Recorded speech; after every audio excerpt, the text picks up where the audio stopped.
Shoot straight, you bastards! Don't make a mess of it! Let's talk execution. It's been a number of months since I told you to start getting your post-coronavirus recession plan planned. Today, when are you going to be ready to execute? You don't want to be too soon. Being too soon is expensive. Being too late could cost you everything. I'm Jacob Aldridge. This is Don't Waste a Good Recession.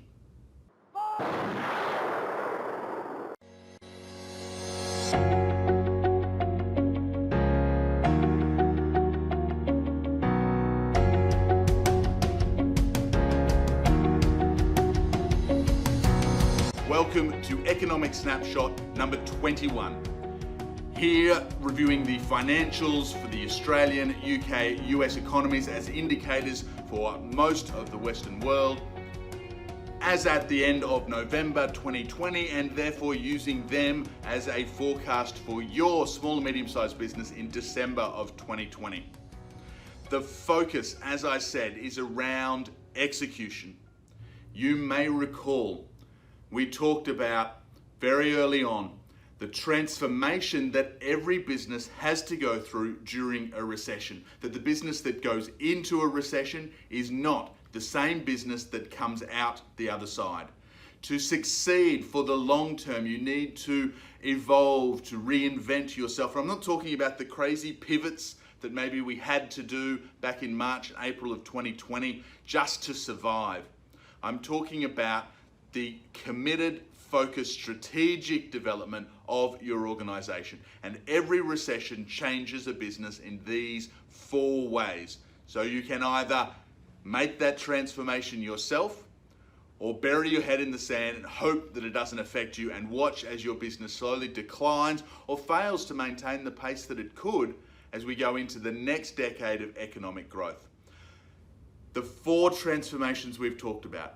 Firstly, the transformation of your client base. Now that doesn't necessarily mean different clients, but what motivates your clients, their value proposition, what drives them will be different on the other side of this recession as it was going in. Your clients will have changed. Your product packaging, pricing even perhaps, therefore also needs to change. You're selling to different people, different value proposition. How you bundle, unbundle, price your services may change. That doesn't necessarily mean discount. We're not talking here about how you get through a recession, but how you use the opportunity of a recession to prepare yourself for the long-term future. And that may mean increasing your prices. Your sales and marketing strategy also needs to change. You're selling a different product, different price, different people. It goes to reason that how you sell it, how you attract them through the marketing strategy also needs to change. And then the 4th transformation is your team, your people. They will also have gone through a transformation. None of us go through a recession, let alone a pandemic, without some introspection, some opportunity to reflect what's important to us and to change. It's part of working with your team and keeping that communication going through the recession. It's also making sure that they are aware of what's happening with your clients, with your pricing, with your marketing and your sales. We're going to go through the detail of when to execute. Let me just give you the executive summary now. If you are in Australia and you have not planned those 4, if you're not ready to execute those 4 changes at a moment's notice, then we need to talk. We need to get something into your diary before Australia Day to go through how your business is responding to the coronavirus recession, how it's planning to profit for the long term by making those 4 transformations. That's going to be the same for other economies that are similar to Australia in terms of being less impacted by coronavirus. A lot of southern hemisphere countries like New Zealand, Fiji. If you're in the northern hemisphere, you're going to be looking at some local conditions. You still have time. In fact, you may still be looking at how you focus on your recession product and packaging, sales and marketing. Doesn't mean you can ignore these. Remember, the economy moves in a cycle. The point of greatest risk is at the top of the cycle when we're careening down the motorway at 200 miles per hour in a car that's out of control, just waiting for something to go wrong. The point of greatest financial opportunity sits at the bottom of the cycle. Buy when there's blood in the streets, when everybody else is feeling despondent. That is your opportunity as a business leader to come with motivation, to come with energy, to come with the new solutions. And if you're waiting for that execution point to start planning, you're going to be behind. You're going to be, as we're seeing here in Queensland, where borders to other states have just opened. If you're the hotel, if you're the restaurant, if you're the tourism operator that waited until now to try and find the staff and the marketing plan, you're going to be weeks behind on that profit opportunity. You need to plan through the downturn. And we are still in the downturn. We're still going through that planning phase, but we are now getting close to the point where you want to be ready for the execution, and you want to know exactly when does that execution point happen. If anything, err on the side of moving too early if you can afford it. But let's look at the indicators we've been using. When do we know the economy is at that execution point so you can execute those plans? So, what does execution point look like? In a typical recession, there's a few factors that lead to that recession. We've got a long form video and the cornerstone content on the Don't Waste a Good Recession YouTube channel about how a typical recession progresses like dominoes, how the coronavirus recession is different. These three indicators are showing us that the recession is on its way out. It is over. We're heading back into the next period of economic growth and boom times. First, the lead indicators of the economy are positive. Especially, which of course is not the remit of these videos, the lead indicators in your business are positive. Are you managing to track those? Have you found that handful of lead, current, or lag indicators that give you insight to the future of your business? We're going to talk about the lead indicators for the economy, lead indicators for your business, even more important. Second factor for the execution point, FIFO, first in, first out. Sector X is the sector that goes into a recession first, and it's normally the first one out. It leads the recovery. It leads the next economic growth period. And so when you know what triggered the recession, you can see if that has ended, if has taken with it a lot of the economic mistakes, inefficiencies, waste that was going on in the economy. It's fixed those up and is on its way out. And then the third indicator that we're at that execution point is that the monetary policy, the fiscal policy of governments, reserves around the world is no longer needed. Hasn't necessarily ended. Those are slow moving ships, and governments, once they're printed, turned on the money printing machine, they are slow to turn them off because they don't want to prematurely send us back into recession or a slower recovery.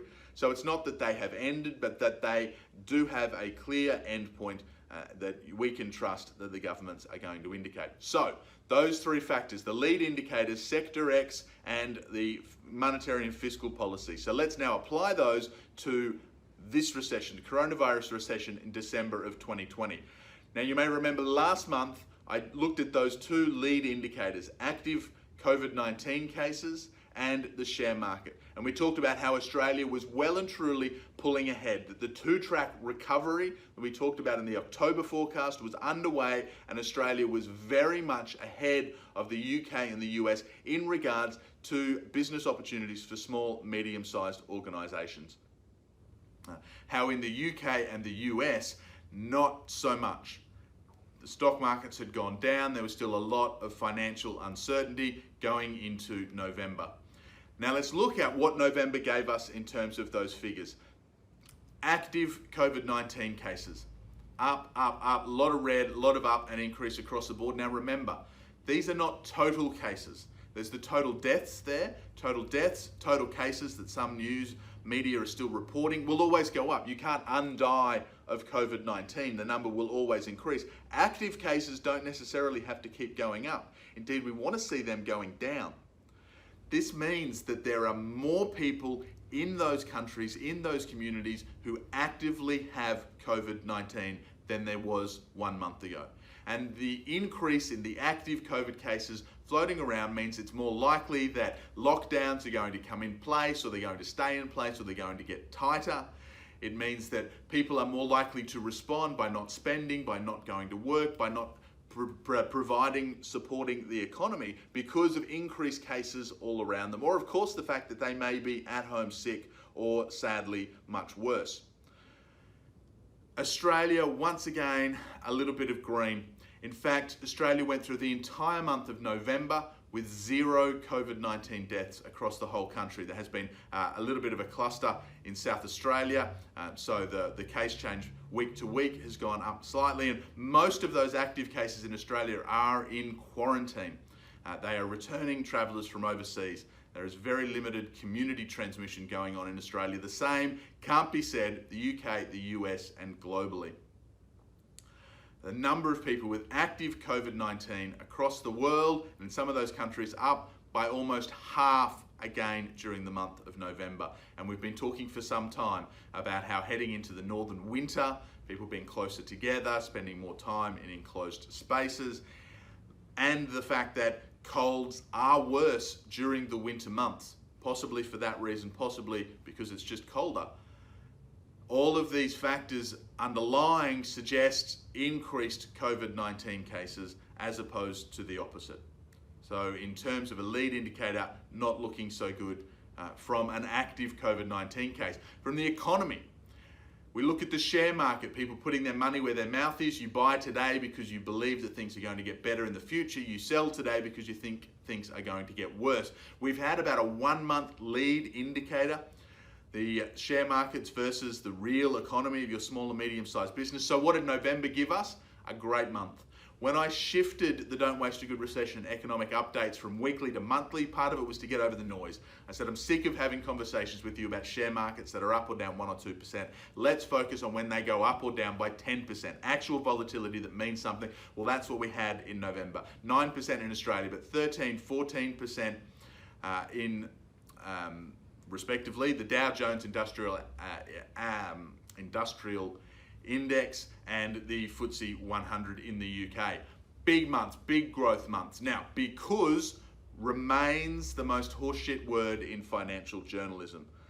Having said that, I think it's pretty clear that what triggered in November the markets to really bounce off where they were in October was the announcement not just once from Pfizer, but 3-4 times from these vaccine manufacturers that the initial widespread stage 3 clinical trials were showing an enormous level of efficacy, very, very positive results that spoke to a much faster and earlier rollout of those vaccines. And for those businesses that are waiting for the vaccines to get up and running with the recovery, that could possibly start much sooner. And so the money plowed back in. A little bit of an election in the US probably didn't hurt things. You may have seen the very, very brief press conference that Donald Trump ran congratulating himself and the US economy for the Dow reaching 30,000 points, which was a new record high. It has reached a new record high. It's come off it ever so slightly for last Friday, the month figures that we've got there. Americans aren't great with irony. Donald Trump getting up and congratulating himself for getting the Dow Jones to 30,000 points when that was at least in part triggered by him losing an election is somewhat ironic. For us in the small, medium-sized businesses, even though we're not listed on any of these exchanges, that certainly bodes well for economic confidence from right now. In fact, from several weeks ago. If your business is wondering whether this Christmas the economy is going to be good, the general indicators are certainly suggesting that it absolutely would be. Last point I wanted to make there, you can see there highlighted in white the past month, that growth trajectory, but you can really see the blue of the FTSE and how it's lagging. If you want an indication of the impact of Brexit, UK left the European Union in January of this year, and now looking at possibly a hard Brexit at the end of December. My feeling is that there will be some deal for PR purposes, if nothing else, that's created. If you want to know the economic impact of Brexit, I think that chart shows it. The FTSE is up 27.5% since March. It has not gone back to the February record highs that it held, and it is lagging, even though that's great growth off the back of a bad month. where it dropped by more than 30%. It has lagged Australia, it has lagged the US, and some of that is definitely because of the looming Brexit and the impact that that is going to have on the UK economy. As a UK citizen, the less I say about that, the better. I actually have my new passport. It's not even that blue. Long story. Not the point, Jacob, not the point. The point is this. When is the execution point coming in the coronavirus recession? Question number one, lead indicators, are they positive? Well, in Australia, they continue to be. So for Australia, that first of the three factors, big tick. The UK and the US, unlike last month, share markets are up. They are up strongly. Heading into Christmas, which is often a good period for spending. However, active COVID-19 cases, the lockdowns continue to be in the red. They're not looking good. Increased lockdowns across the UK already in place. Joe Biden comes in as president on the 20th of January, has already talked about not necessarily being able to enforce any national things because of the federated way that the US governments are set up, but to make some much stronger recommendations to the states about what they need to do to prevent the ongoing rise of COVID-19 cases in that country, which will undoubtedly have some economic impact, whether that's a greater economic impact than, more people dying, the fact that it could by that point be at a September 11 size death rate every single day. What impact does that have on the economy, even if we ignore the human cost? So, positive lead indicators for Australia, less clear for the UK and the US. While we're on the topic of economic indicators, let's quickly look at the two lag indicators, unemployment and GDP growth. Unemployment figures came out, the UK for September, that was up by 0.3%, which is quite a jump. For the UK, continues to be still really good by historical standards, let alone coronavirus recession standards around the world. Australia was up ever so slightly as we came through the last of some of the big lockdowns in Victoria. The US, unemployment was down by a full percent.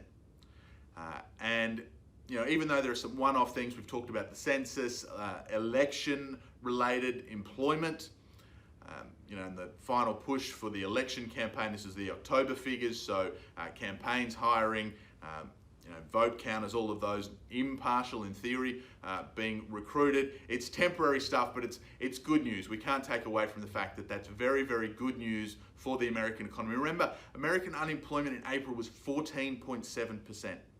That is tens of millions of people who are back working in October that were not working in March.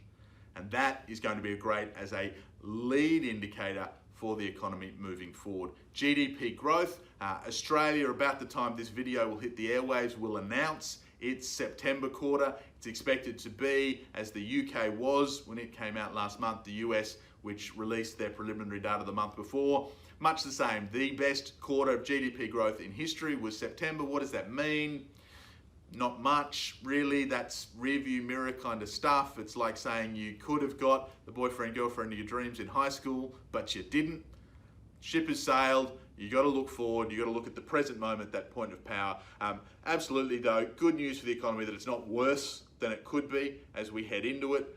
The figures are going to be interesting for the December quarter. Certainly mixed conversations. When we look at the share market, when we look at what's happening, that would suggest that the December quarter is probably going to be positive.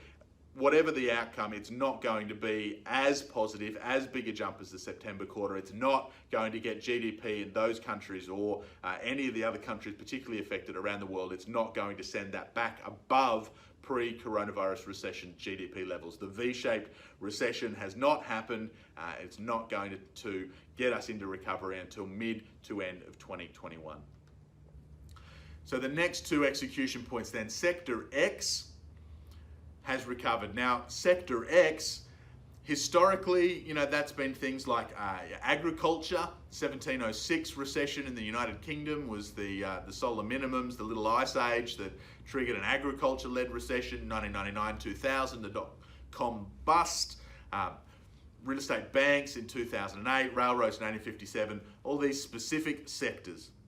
And that first in, first out that we talked about, the mining sector collapses, it starts to recover, it's taken the rest of us with it. Network multiplier effects, we're all in this together. Good for the economy, potentially good for you as a business owner if you lose your business, because it gives a chance to wash out all of those inefficiencies. It makes the system stronger. The economy, small business being anti-fragile, it benefits from the volatility of a recession. The coronavirus recession was different. It wasn't a specific industry that crashed the car racing down the motorway. It was the pandemic, which meant that we had this double impact of government enforced lockdowns that were causing economic distress, and then the wider inefficiencies of the economy. Remember, some countries like Germany, Hong Kong went into recession before the pandemic arrived. It wasn't the pandemic that set them off, and all of these other countries that we're looking at were also in uncertain, troubling financial times prior to the pandemic. But that was the trigger, so where are we at for the pandemic coming out?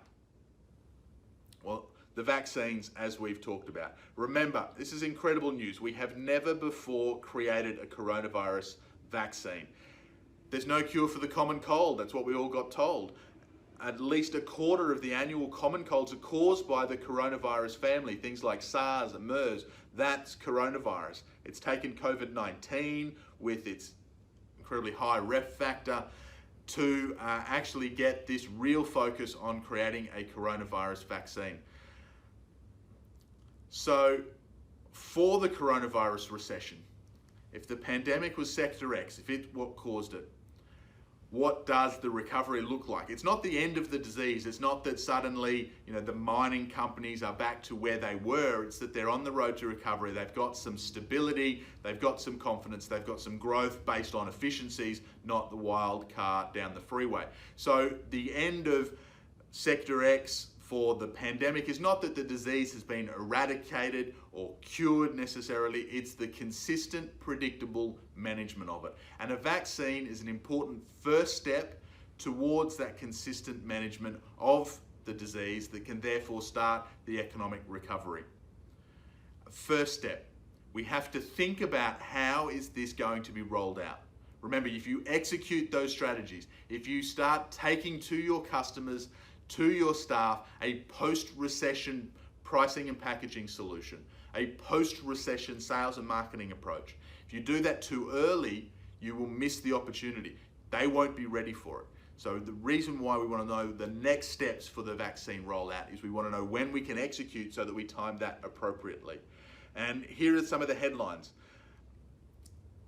Let me boil it down. In my journalism days, we loved giving you a little analogy that you could wrap your head around, made things sound impressive. If you had every English Premier League football stadium with the UK military providing what they reckon is 100,000 jabs a week at that football stadium in Bristol, if you had that happening at every single English Premier League football stadium, you still wouldn't get through the UK population in a year.